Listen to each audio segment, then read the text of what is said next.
ओम शांति। अंत हमारा सुहेला हो, अंत हमारा बहुत सुखद हो, हम इसकी चर्चा कर रहे हैं। सचमुच कौन नहीं चाहता कि अंत में हंसते गाते प्रभु गुण गाते उसकी याद में रहते हुए हम शरीर छोड़ें। भले ही तुलसीदास ने भी कह दिया, जन्म जन्म मुनि यतन कराही, अंत नाम सिमरन नहीं पाई। अंत में नाम स्मरण कर नहीं पाए, जन्म जन्म भी यतन किया। आज हम आपके सामने कुछ सहज विधियां रख रहे हैं, अंत में बिल्कुल मस्त हो हम। एक तो हम सभी को पुण्य कर्म बहुत करने चाहिए, क्योंकि अंत में ये बिल्कुल नेचुरल गति है, ऑटोमेटिक गति है कि अंत में सभी पाप कर्म मनुष्य के सामने आ जाते हैं। वही यमदूत दिखाई देते हैं और यमदूत कोई नहीं है भयानक। मनुष्य के पाप ही बहुत भयानक हैं।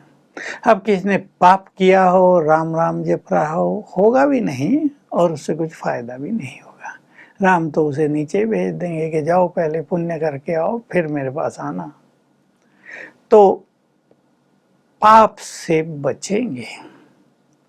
किसी को हम दुख तो नहीं दे रहे, किसी का धन तो नहीं हड़प कर रहे, किसी को हमारे व्यवहार से कष्ट तो नहीं पहुंच रहा। परिवारों में आजकल बहुत हो रहा है, एक दूसरे को कष्ट दे रहे हैं, अपने अपनों को उन्हें पता नहीं चलता। संबंध अच्छे भी रहते हैं लेकिन कुछ भी कटुवाणी बोलकर दूसरे का दिल दुखाते रहते हैं। कई कई तो पति पत्नी का नाता ऐसा है कि एक दूसरे पे बरसते ही रहते हैं। अंत में वो सब याद आएगा। पाप जो कर लिए, जिनको हमने दुख दिया, उनके बैड वाइब्रेशंस हमें अंत में बहुत दुखी करेंगे। ऐसे नहीं हम अंत में अचानक चले जाएंगे। उनके बैड वाइब्रेशंस, वो बैड एनर्जी हमें देह में रहने के लिए विवश करेगी, चाहे कितनी परेशानियां हों कि तुम जा नहीं सकते, कैंसर से पीड़ित हो रहे हों, हार्ट की प्रॉब्लम से पीड़ित हो रहे हों, बहुत सारी प्रॉब्लम है आज की, श्वास दमा, ये सब भारी प्रॉब्लम्स, लेकिन आत्मा निकल नहीं पाएगी, वो उसको बांधे रखेंगे। इसलिए पुण्यात्माएं सहज और परमात्मा स्मृति में देह छोड़ती हैं। शिव बाबा की स्मृति, उसके साथ का नशा, वो मेरे साथ है।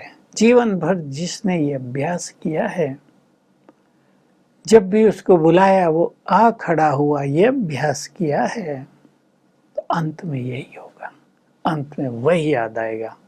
हम चेक कर सकते हैं हमें क्या याद आता है, रोज समस्या आने पर क्या याद आता है, क्योंकि अंत तो किसी का बताकर नहीं आता। अचानक एक्सीडेंट हो जाए, बाबा याद आया, या कुछ और याद आया, हाय हाय क्या हो गया, ये याद करते रहे। कई बार तो ऐसा भी होता है कि एक्सीडेंट हुआ और विद इन नो टाइम शरीर छोड़ दिया, लेकिन फिर भी आत्मा को कुछ ना कुछ याद रहता है। तो हम बाबा के आह्वान की प्रैक्टिस बहुत करेंगे। बुलाएं बाबा को आप 5 बार तो रोज जरूर, जिसकी हम बहुत चर्चा करते हैं। इसको छोटी बात ना समझें। बाबा का हमारे पास आना माना सब कुछ ठीक ठाक हो जाना। दिखाया ना शास्त्रों में भी, शिव की भक्ति करते थे, यमदूत लेने आ गए, शिव के गण बचाने आ गए, शिव के गणों को देखकर सारे यमदूत भाग गए। ये केवल कहानियां बनाई हैं शास्त्रों में। शिव बाबा की याद होगी, वही महाकाल भी है और वही सुप्रीम भी है। उसकी याद होगी तो और कुछ आ ही नहीं सकेगा। बहुत सुंदर फीलिंग होगी, सुखद फीलिंग रहेगी। तो हम सभी बहुत अच्छा अभ्यास करें योग का, और ऐसा डिटैच करें अपने को चारों ओर से, क्योंकि बहुत इम्पोर्टेंट बात होती है, मोस्ट इम्पोर्टेंट बात, मोह। जिसमें हमारा मोह होगा वही सामने होगा अंत में। बाबा आएगा ही नहीं, शिव बाबा विस्मृत रहेगा। वो होगा ही नहीं कि मेरा अंत आ गया और मुझे बाबा को याद करना है। पति का पत्नी से मोह है तो वही सामने दिखाई देती रहेगी, उसका रूप आता रहेगा। पति से है उसका रूप आता, किसी और से है वो सामने आता रहेगा, बच्चों से बहुत है वो सामने आते रहेंगे। इसलिए बाबा ने हमेशा कहा मोह को जीतना सबसे सूक्ष्म गति है, और हमें इसको जीतना तो है ही। इसको जीतने का हम प्रयास करें, मोह को आत्मिक स्नेह में बदल दें। ये सब आत्माएं हैं, अपना अपना पार्ट बजा रही हैं। ये गुड फीलिंग ले लें, लंबे अभ्यास करने से हमारा मोह छूटता जाएगा। तो हम चेक कर लें हमारी बुद्धि कहीं उलझी हुई तो नहीं है, काम धंधों में, संबंधों में। हम किसी चक्रव्यूह में फंसे हुए तो नहीं है, नहीं तो उसे निकलना अंत में बहुत कठिन होगा और अंत बहुत कष्टदायक होगा।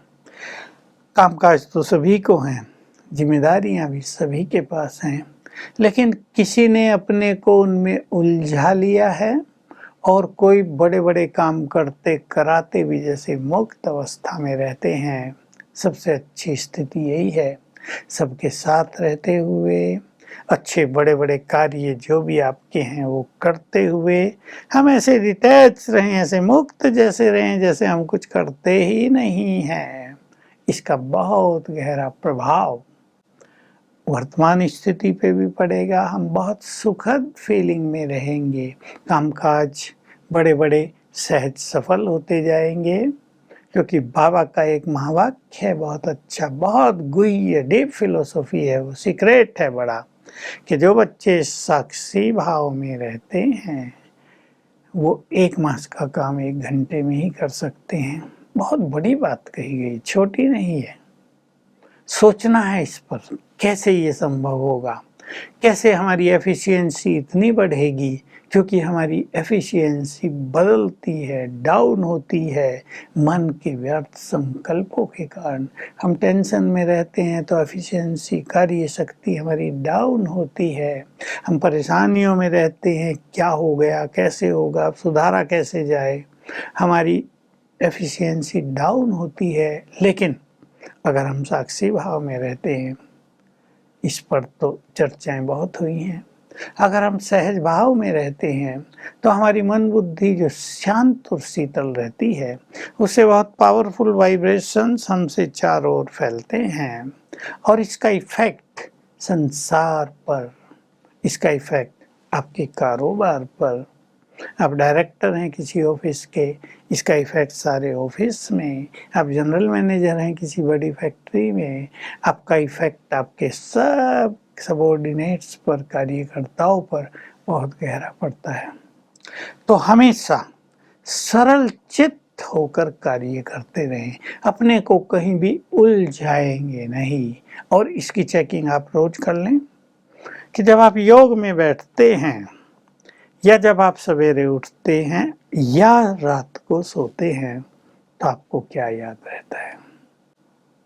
आप फ्रेश हैं, मन में और कुछ उलझन नहीं है, केवल शिव बाबा की स्मृति है, ये है, या परेशानियों को साथ लेकर सो रहे हैं? ये चेकिंग रोज करनी है। अगर आप अभी परेशानियों के साथ उठ रहे हैं, सो रहे हैं, आपके चिंतन में ज़्यादा समय वही है, तो आपका अंत सुहेला कैसा होगा? इसलिए पूरी तरह से जो डिटैच हैं, जिन्होंने सबको बहुत सुख दिया, वही अंत में सुखी रहेंगे। जिन्होंने सबको बहुत प्यार बांटा है, अंत में उन्हें सबका प्यार प्राप्त होगा। जो लंबा समय योग युक्त स्थिति में रहे हैं, जिन्होंने बाबा का बार बार आह्वान किया, उनको तो मेरा बाबा याद आएगा और बाबा सामने दिखाई देगा। चलो बच्चे, जो दिखाए ना, देवता पुष्पक विमान लेकर आ गए, इंद्र पुष्पक विमान लेकर आ गए, ये वो अनुभूति होगी, बाबा आ गए और चलो। Om Shanti. Click here to like, subscribe and press the bell icon to stay updated with our latest videos.